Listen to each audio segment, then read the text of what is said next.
Well, I'd like to call to order this committee of the whole meeting of the town of Saugeen Shores and extend a welcome to everyone in the chambers this evening.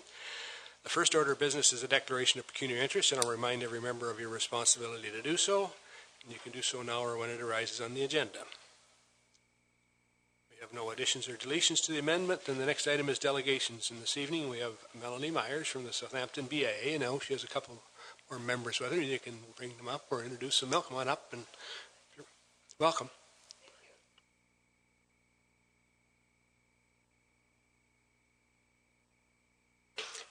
Good evening, Mayor Smith and Council. My name is Melanie Myers, and I'm here on behalf of the Southampton BIA Board of Management.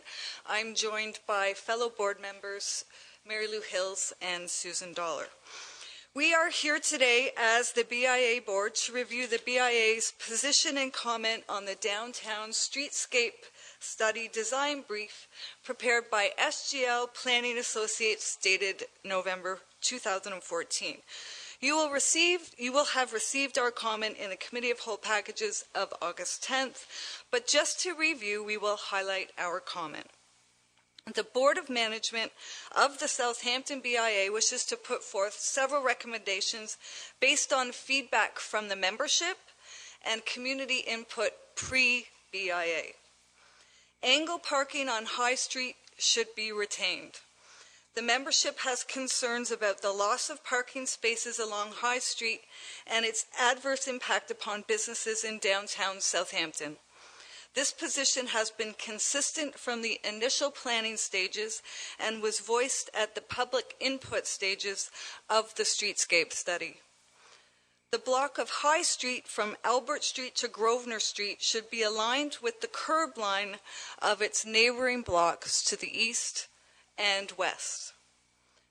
Reconstruction should be limited to those areas that require it, specifically new sidewalks for sections of High Street from Victoria Street to Albert Street and Albert Street to Grosvenor Street.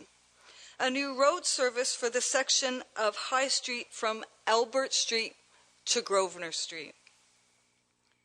Further study is needed to ensure the best use of large public spaces in front of the town hall and the library. Fully engaging with other interested community partners who equally value this space. Development of programs to encourage landowners to renovate their building fronts to better conform to the character of Southampton. On the topic of curb extensions or bump outs, the board is still gathering feedback from its members, but further research and information gathering is suggested. We have reached out to the Collingwood BIA as a role model and an example of a community that maintained angle parking in their downtown core, with the BIA and the municipality working collaboratively. We are using the Collingwood downtown as a model for a vision of Southampton's downtown. We're anxious to formalize communication channels, and we offer some BIA flexibility in meeting times with the town staff on each element to ensure our inclusion at the planning table moving forward. We strongly believe that our aesthetically pleasing and practical vision for High Street is both a responsible and lower cost option.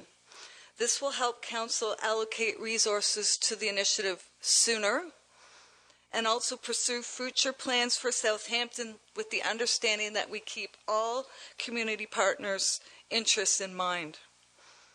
We continue to appreciate the involvement of the town on Saugeen Shores in the beautification of both our downtowns, Southampton and Port Elgin. For example, the allocation of staff to the spring-summer schedule of hanging and watering planters is a big contribution. As the next planning phases continue, please know that the Southampton BIA wants to be involved. Thank you very much, Melanie. Thank you. Any questions or comments for Melanie? Vice Deputy Mayor Huber. Thanks, Melanie, very much for the presentation. It's pretty exciting that the BIA is starting to work some magic in downtown Southampton, and I look forward to more opinions coming to us and ideas and also some programming. I really appreciate the use of the words curb extensions as opposed to bump outs. Personally, I think curb extensions is a good idea, so I like that we're changing up the language so that it better reflects what the idea is. I just wanted to highlight my own opinion about the sidewalks. Recently I walked a big section of downtown Port Elgin and a big section of downtown Southampton, and as much as we've got these plans that have planters and street furniture and whatever, I am starting to believe that one of the best things that we can do in both downtowns is rip up the sidewalks that are there and make them be consistent throughout, which would set a destination area, and it would make for smoother travel. However, as we imagine doing that, because I see that as a really vital first step, we need to work with all of the store owners because they will be dealing with some accessibility issues, and this would be a good chance for us to improve that. There was a visitor to Southampton this summer who had some mobility issues, and there really was only one or two places in downtown Southampton that they had ease of access because of just even one step up from the sidewalk. So I like the representation here of the idea of new sidewalks for various sections, but I'm starting to believe that that is a reasonable and very approachable first step that would just make the downtowns just become a unified place and would certainly, I think, lead to a lot more activity from storefronts because it would just clean up the sidewalks. But thank you, Melanie, for the presentations. And again, I would appreciate if we started to call them curb extensions more than bump outs because I think that that's what they are. Thank you. Any further questions? Deputy Mayor Charbonneau. Thank you, Mr. Mayor, and thank you, Melanie, for the presentation. Thank you guys for coming tonight. I'll just echo what Vice Deputy Mayor Huber said, that it's great to see the Southampton BIA here at Council and great to see you guys up and running. I have a couple of specific questions about your comments with regard to the Southampton Streetscape Plan. You had some specific comments about some specific elements, which is great, and we can use that to temper or modify some of the plans that we have, I guess. But there's a lot of other stuff in the plan, things like the changes to Victoria Street, the area from Huron Street west toward the flag is sort of unmentioned, the alleys and the use of all of that. There's a lot there, and I just wanted to be real clear. If you can be clear with us on this point, does the BIA support the rest of the plan? Are these the only concerns that were identified by your members with the plan? Can council assume, as we consider the rest of this plan and think about implementing it, that there's BIA support for all of those other elements? And also the other one I'd mentioned too, just so it's on the table, is the share the road concept with regard to bicycling on High Street, which was a key part and a real key concern among the people who we consulted with. You know, the public, when we were talking about using downtown, so how do we get bicycles in and out of downtown Southampton, and that was what came out of it. So do you have a comment? So I may work backwards. As far as share the road, we believe in this vision, share the road is still possible because there's ample space for that. We have, at this point, as a BIA, in the working with our membership, have really focused on just the High Street downtown core of the streetscape study. So we almost feel we need to tackle it in phases and stages. So we have not developed comment on other parts of the plan at this point. So I could not say that we're in full support of other elements at this point until I had a chance to speak with the membership further. Great, and that's fine, Melanie. And I think we'd appreciate that ongoing dialogue with you about the rest of it. I guess so. My question then, my second and last question then, is with regard to the process going forward, because this is, to me, you know, we had a process to develop this plan, and I think from my own view, it was a pretty good one. You know, we had a lot of consultation. We tried to put it together, and obviously at this stage, the BIA's comments are critical. Because without the BIA support, it's really not feasible to do. And in my view, what we do has to have BIA support. So in order to do that, in order to get there, in order to take this plan that we have and get it to your membership, get it to you guys, and create something that we can build, because we got to build something, and it's got to be great. it can't be something that we've run through committees and, and turned into pablum. It's got to be something that's amazing, right? So how do we work with the BIA now and do that? Should we go section by section attempt, or should we try to rework through the plan and get there? Do you have some comments for us about, because I'd really like us to have an idea of what we should do now to get somewhere and to get something we can build that's a great question, and I want to just reaffirm that we started with the downtown High Street specifically because it was a very hot topic to the BIA and many downtown merchants who were very passionate about angle parking. We believe that if we were involved in planning stages, we could quickly come up with other feedback on other areas of the study. Any other ideas, ladies, other ways to be involved on other parts of the study?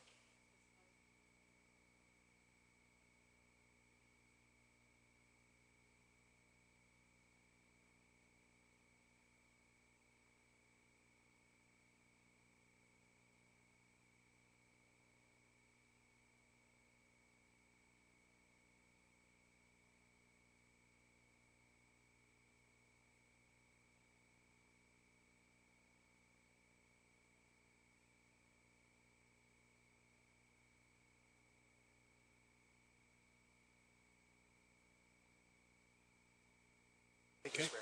I suspect it's going to be a phased approach in any case because there were some pretty big numbers there. And as it gets through council, I'm sure we'll get lots of input and give you lots of opportunity to participate as we start to implement it. Because a lot of those discussions will happen at budget time, and then staff will go ahead implementing. I think Councillor Minaj had a question, and then we'll go to Councillor Madison.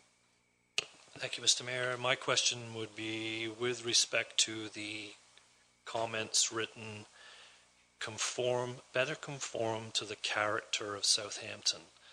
And I recognize that it's talking about building fronts here, but I get the inference that it's an overriding principle, this character of Southampton. And I don't know if it's been formally or adequately defined and accepted. Is it in the facade agreements that where it's defined that the character of Southampton was something that people remember from 19-something?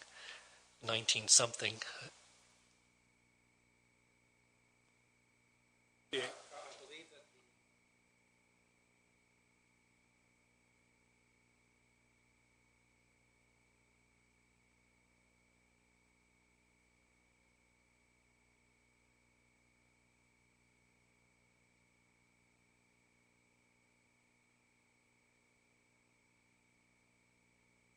Just a quick follow-up then. I mean, to hear the Deputy Mayor, Luke, speak to something big and wow factor, I mean, it seems to me that it's in opposition to the character of Southampton. And so can we still go forward to create something that's wow and maintain the character? I think absolutely. Councillor Madison. Thank you, Mr. Mayor. Melanie, I know the work that you and your committee have done has been extensive as being a part of it. Just to comment on the big and wow factor, both communities have the big and wow factor. What we want to do is just take what we have and tweak it and make it that much better. I know that as a newly formed association, you guys have had your hands full coming up with guidelines and what to do with the committee, and having this put in your lap as much as it was, as quickly as it was, I think I have to say congratulations to what you've been able to accomplish at this time. I know there's a lot in the streetscape plan and the facade guidelines that everybody would like to see done, but what you have to look at is what your committee is doing, what is best for Southampton. I think you guys are taking it piece by piece, and that's good. So congratulations and keep up the good work. Thanks. Something's wrong with these mics. Anyways, any further questions? Vice Deputy Mayor Charbonneau. Thank you, Mr. Mayor. Just to be clear, I never said the words big and wow. I think that brings to mind water slides and Ferris wheels, which is not what I intended at all. But But it's important to bring up one other thing, one other item that Larry forgot to mention, which is the branding toolkit. I mean, we went through a process, another process, a parallel process, and we developed a branding toolkit for Southampton with the input from a whole bunch of people from Southampton, and defined the character of Southampton, I think, as best we can. I mean, as best as you can define the character of any town. We did that. We have these great documents that we've built that we can use to implement these things, and if we roll those out well, it won't be big and wow, but it will be amazing because it will highlight what's the best about Southampton, which is in those documents. So I think that, I just wanted to point out that branding document so we don't, dear God, so we don't forget it. Let's remember we have that document and let's implement it as well. Thank you, Mr. Mayor. We've been using the toolkit in some guidelines when we're choosing street furniture like benches, colors, thinking about retaining structures that might go up Victoria Street. We have been using the toolkit in that process. So thanks for that reminder. I think Vice Deputy Mayor Huber has one more comment. Thank you.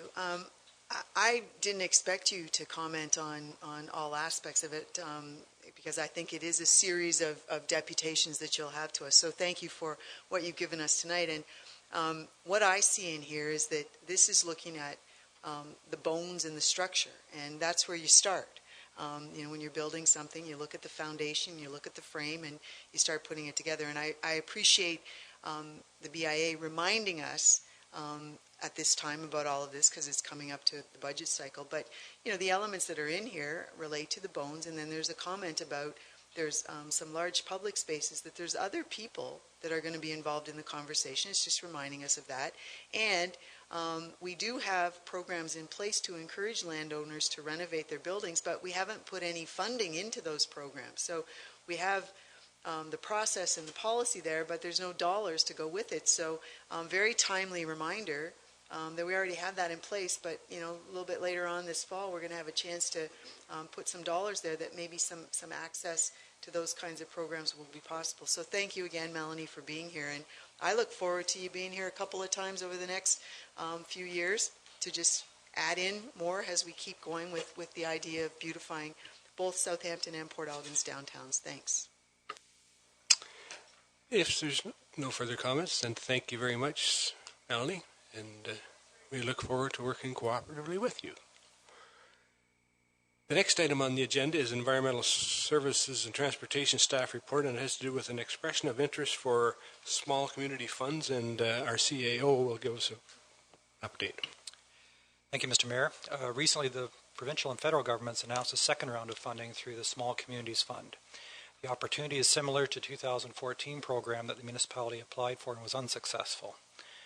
At this stage, municipalities are only required to submit an expression of interest form. Only those selected will be required to submit a more complete application at a later date. The Scf Grant is a federal, provincial, and municipal partnership fund that includes $275 million. Individual projects are not restricted to specific values. The program is application-based for small municipalities with a population of less than 100,000 persons. The grant is set up to be an equal share between the three partners at 33% each, and approved projects are required to be completed by the end of October 2021. Staff are proposing that an expression of interest be submitted for the SCF for sanitary sewer expansion, storm sewer installation, and road reconstruction and upgrades for the Saugeen Beach Road from County Road 25 to George Street. A variation of this project has been discussed in the past in conjunction with the official plan and water and sewer master servicing plans. But similar to the North of the River project, it was understood that without significant external funding, this project would not likely be fiscally possible. In 2014, the town applied for the same project, but on a much larger scale. The proposed project last year included all of Gobles Grove area with Saugeen Beach Road to its limits at Concession 4. This year, staff is proposing to reduce the scope of the project in an effort to secure funding. The proposed project would require additional planning procedures to be completed prior to final approval. An environmental assessment would need to be undertaken, an environmental compliance approval would need to be obtained, and possible consultation duties would need to be fulfilled.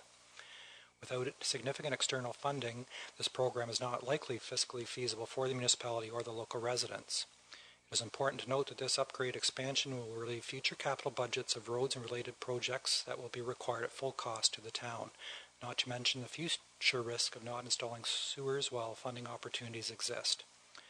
Asset management is a key driving force for this project, as subsidized dollars will be directed at road rehabilitation work that is currently underfunded by only using tax levy funds. Staff point out that by submitting this EOI, Council is not bound or committed to implementation of the project or its share of the funding in the future. And Council has recently ranked the larger version of this project as its top capital project priority through the Council visioning sessions. And there's some detailed financial information there for your review, Mr. Mayor. Thank you, Larry. The recommendation is that Council authorize staff to submit an expression of interest for the 2015 Small Communities Fund, Saugeen Beach Road Sanitary and Road Reconstruction Project. Questions or comments? Start with Councillor Dave Mayette. Thank you, Mr. Mayor. And through you, Larry, I read the report and I had a hard time grasping the concept, but would it be that the incremental cost per household along the Saugeen Beach Road would be greater by doing it in this phased approach than it would be by doing the whole project, which we attempted to do through a similar application a couple of years ago? The goal is to level the costs amongst the phases, which is why there's reference in the report to the front-ending piece the town would have to bear a share of. So the goal is to keep the costs even in hopes that there will be a second phase one day and things will balance out in due course. I think part of the strategy is we failed at the bigger project thinking it was probably too big of an ask. And so I think that's why we've got to this point. Yeah, okay. Okay. Councillor Minaj. I'm hoping there's an easy answer to my question then. We've selected 25% of the member population to receive 45% of the funding. And my question would be, why didn't we reverse that? Why didn't we come from the other direction and have 75% of the population and ask for 55% of the funding? We're so close, 45, 55. I'm surprised we didn't go for the higher number, the 75% of the population, as opposed to 25% of the population. The area that's proposed to be phased 2 is tributary to phase 1. It would be physically impossible to do it in reverse.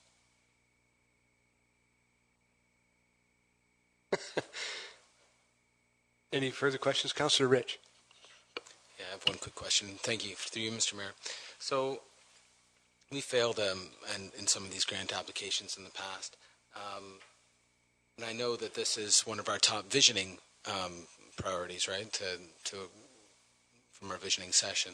So is there any indication of other things that may be more likely? Or, I mean, how do we choose, I guess, is my point. I'm just looking at the small funds application process here and trying to kind of get a handle on it. I think staff's view is that this is the project that although it does rank highest from council's perspective, it also meets a number of the criteria, and we typically have been unsuccessful because of scale or because of our overall wealth in comparison to others. So it hasn't been a technical reason why we failed. It's that there's reasons beyond that issue. Deputy Mayor Charbonneau.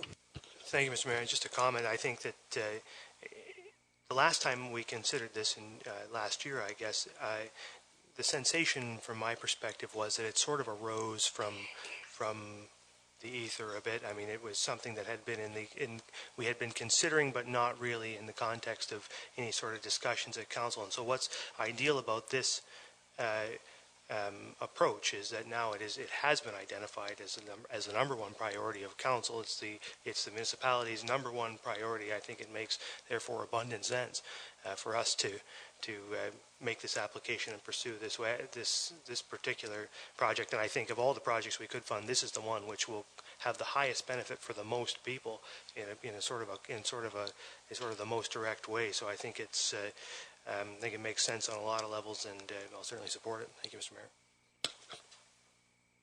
Councillor Madison. Thank you, Mr. Mayor. I have one question. Looking at the diagram, what about Christie Court and the rest of Saugeen Beach Road? When would that be included, or is it to be included in the construction phase? Mr. Mayor, that's a proposed third phase to the project. It requires an additional pumping station. However, all of the rest of the infrastructure in red will be sized to accommodate it. Okay. If there's no further questions, then all in favor of the recommendation. Opposed, if any, that is carried. So the next item on the agenda then is a Community Services Parks and Recreation Staff report about that's just a report, actually. Do there. Oh, I got.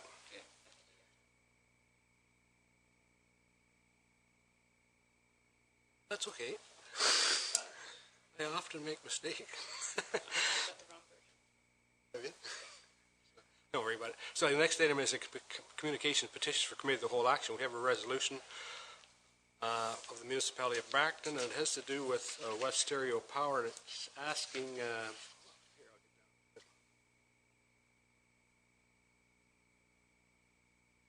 that the board make public all the minutes of all the. It's there, and you can read it, but make public the minutes of the board meetings. Oh, need some direction. Deputy Mayor Charbonneau. I'll move to note and file, Mr. Mayor. There's no, I don't think there's any way that West Ontario would be obligated, even if we demanded it, for them to release the minutes of their board of directors meeting. And I think this resolution would just be more impotent than anything. Thank you, Mr. Mayor. Make a seconder for that. Vice Deputy Mayor Huber. Okay. Any discussion then? Any discussion? Go ahead, Councillor Mike or Dave Mayat. Thank you, Mr. Mayor. I heard what the Deputy Mayor said, and I think I understand what he was saying, but I don't understand exactly why that corporation of West Stereo Power Incorporated would not be obligated, being that we are a shareholder and we appoint a member to that board, that they would not be obligated to be transparent. Would the Vice Deputy care to expand on that? I think he can discuss that. It's created as a separate for-profit corporation, so it doesn't fall under the normal transparency rules.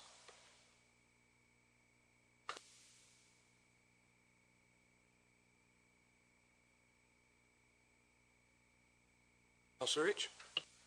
Yes, through you, Mr. Mayor. So if we ever wanted to have a closed session, we could always bring in our representative for West Ontario and discuss anything that has happened during a board meeting anyway? No? Absolutely, and I know he'd be willing to do that if we wanted. We can get as much information as we wanted, but no problem. I think they were here earlier this year for about an hour and a half on generally about West Ontario Power, but if you want specific information, we also do. I mean, I get invited, or two of us get invited to the annual general meeting each year, and we get they put out an annual report. But I kind of agree with, it's a corporation, and so I think it's like giving out very valuable information to all of your competitors, and it puts you at a distinct advantage should something happen in the future, like amalgamations and restructurings and that type of thing, and you potentially lose great value in your asset by giving away that type of information.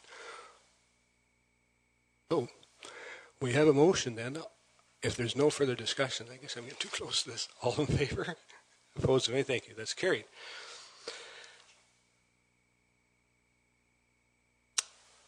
So there's some other information there. I guess there's 7 items.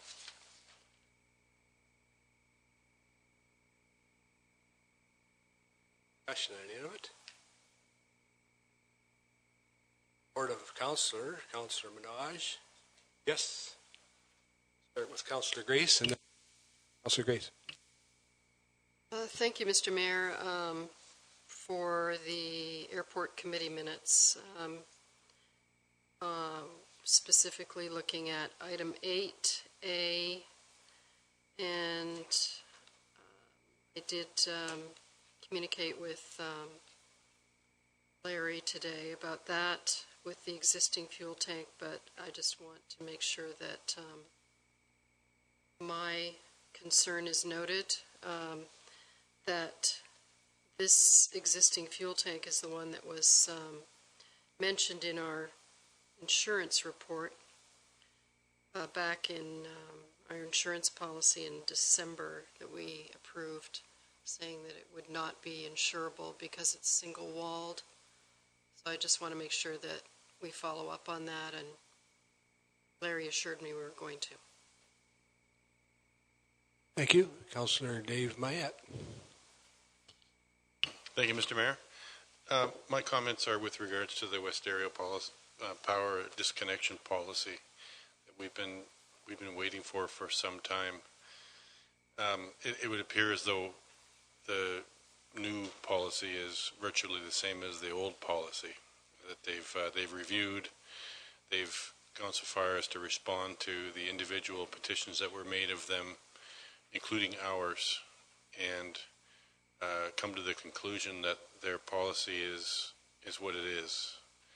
And I, for one, am even though having read the report, there is certainly some business substantiation there, and there are quite a bit of information. I am disappointed that they basically wholeheartedly dismissed the request that they review, and by review, I think most people meant change their disconnection policy for people, and our request to them was for people who are in a specific category of low income, and they've taken the policy or at the position that they're not going to change that policy at all. And so I would just like to express my disappointment in their response at this time. Thank you.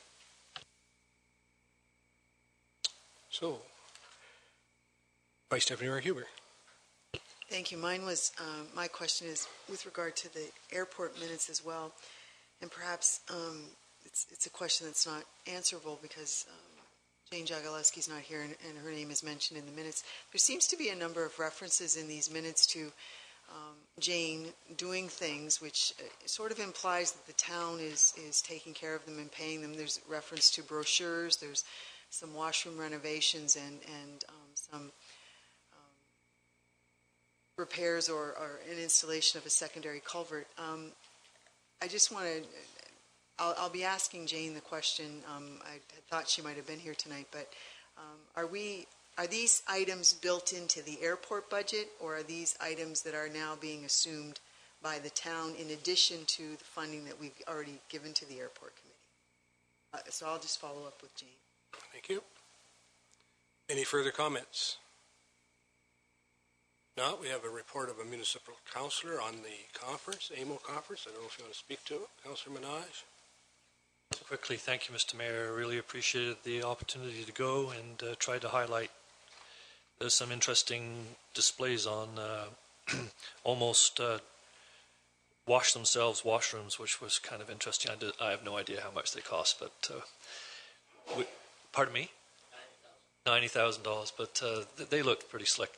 But anyway, what I would add is that I will send a link to the presenters, the AMO links for all the presentations, and I would highly recommend that Dr. Laughlin's presentation on placemaking, and how you fall in love with your own community and what that means. That was a significant one for me, and there were several there when we were there that I probably could have drank the Kool-Aid if they'd asked me to. They were good presenters. Thank you. If there's, okay, then thanks, Neil, for that. The next item then is there's an information report on the HVAC systems of the police station and this building. So it's there for your information. It's wonderful news for our budget coming forward. But I think, so I suspect we'll be dealing with that at budget time as that'll be an issue that will be brought forward. So that is the end of our agenda, so I need a motion to adjourn. Councillor Mazin, Councillor Mike Myatt, all in favor? We're adjourned. You want to take a 10-minute break and we'll go into council.